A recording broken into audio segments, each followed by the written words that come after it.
This transfer window is proving to be the most exciting in Arsenal's recent history.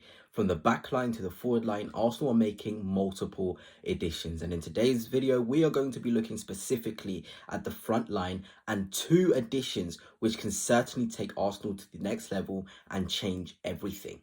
Firstly, we're going to talk about Eberechi Eze, where it's been reported Arsenal are focusing on finding an attacking midfielder, and Eberechi Eze fits that bill. On top of the fact that Arsenal see Rodrigo as a more expensive package, it seems ever so more likely that Eze is the guy that Arsenal end up going for. And considering that he's a massive Arsenal fan and that he has talked many times before about leaving Arsenal being his biggest heartbreak of his career and how he couldn't even operate or train again because he got released from Arsenal, that cultural meaning to the signing just makes it such an inevitable thing, like something we as Arsenal fans absolutely want to see because of how he loves the club, how he's been at the club, and the quality that he possesses. Let's now get into the player himself. And there's been a lot of question marks about Eberechi Eze out of possession. And to be honest, I get it, because Martin Odegaard, when he plays on the right-hand side, is Arsenal's press trigger.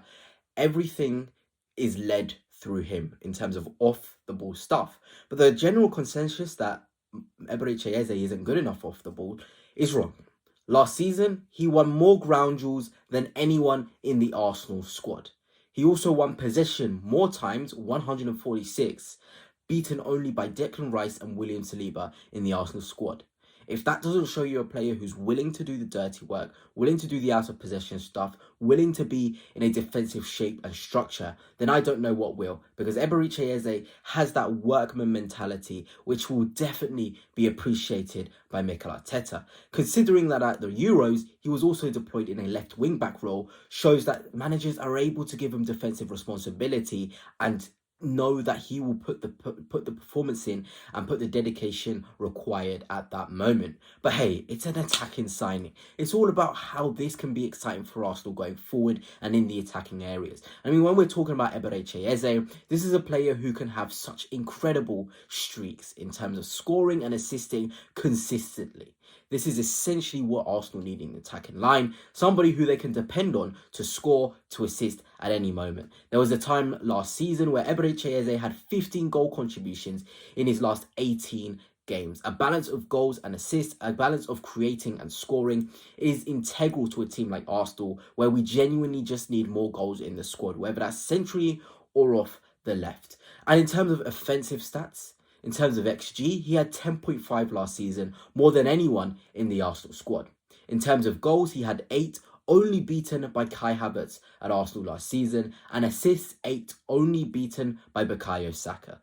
So this just shows he would instantly come in and elevate us due to the attacking input he's already had at Crystal Palace. And if that doesn't excite you, I don't know what will. And of course, we have the F-Bref model to really hammer the point of how good Eberechi Eze is. He's in the top 23% of non-penalty XG across Europe.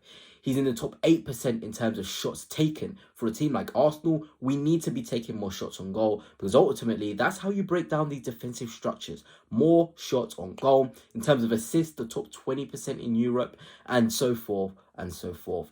This just goes to show Eberechi Eze just has the fundamentals to really be a top player and provide goals and assists in the Arsenal side. And here is a way that Arsenal could line up with Eberechi Eze. He could play off the left, which means you can still have Martin Odegaard in the side, with Victor Gyokeres up front and Bukayo Saka on the right. That is a very potent attacking line. Eze can give you the quality and the attacking threat in terms of his assists and goals off the left. You would still have Martin Odegaard, who we've seen have a brilliant link up with Erling Haaland at Norway, and Gyokeres is of the same ilk in terms of the intensity, in terms of making the amount of runs that Haaland does per game. And of course, you've got Bukayo Saka, who is just Bukayo Saka. You could also start like this: Martinelli, Gyokeres, Saka, and Eze just behind. Of course, the dream would be Rodrigo off the left as well, but that's really unrealistic. But when you're looking at it on paper, Arsenal can be so flexible with Eberechi Eze in the side, and he is somebody who can certainly unlock Victor Gyokeres, whether that's playing with Martin Odegaard or even playing without Martin Odegaard. I think every Arsenal fan is excited for the guy I'm about to talk about, Victor Gyokeres. A deal is pretty much in place. An agreement has been reached with Arsenal, with Sporting, for the transfer of Victor Gyokeres. There is no collapsing going to happen with this deal. But what makes it so exciting is the tactical flexibility for Arsenal. And I don't just mean in personnel, but I also mean on the pitch structures. I see Gyokeres as somebody who can really push defensive backlines backwards. He's a prober. I compared him to Larry Holmes, a boxer renowned for his jab. His constant runs, constant probing is similar to that jabbing technique, always moving those aggressive backlines backwards, allowing for space for players behind him. When you're thinking about Victor Gyokeres, you can't just look at the pure goals, but look at how it impacts the team. And that relentless nature of going in behind the opposition backline means spaces open up for our more creative players behind him, such as Martin Odegaard, Bukayo Saka, Declan Rice, and Zubimendi, to really show their quality.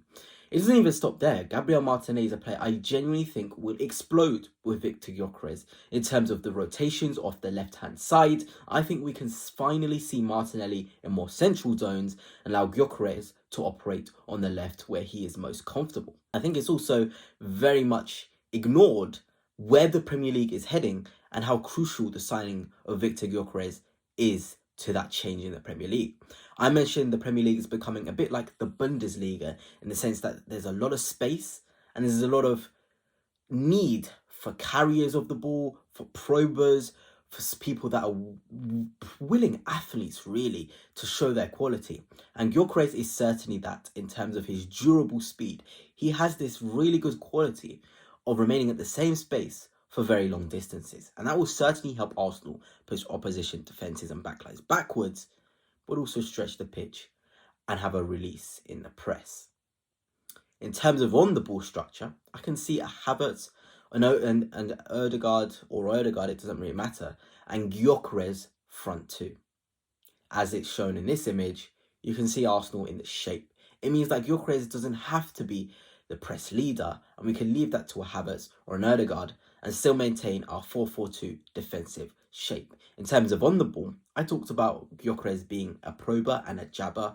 We can have him on the last line as shown in this image with Saka or Eze off the left or Martinelli, whoever it will be, holding the width, leaving space behind for the Rices and the Zubimendis of this world. This is what having the profile of Gyokeres really helps with, moving those aggressive pressing sides like Atalanta were backwards. It is just really underrated how important that's going to be for Arsenal Football Club. And of course, goals, goals, goals. Gyokeres knows where the net is, and certainly Arsenal needs somebody who does know where the net is. And I genuinely think with the signings of Eze, the signings of Gyokeres, Arsenal can look to a future that is very much offensive and very much exciting.